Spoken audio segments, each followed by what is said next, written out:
Hi guys! There is a small island in Japan where hundreds of rabbits live.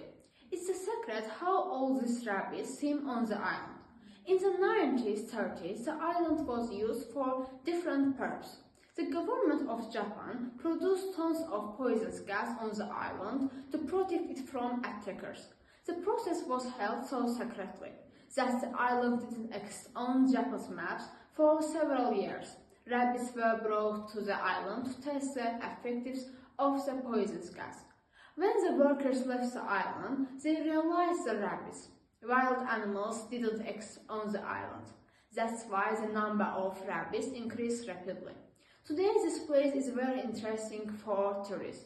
According to research, this is important. Tourists feed the rabbits, and it's important for the increase in the number of rabbits.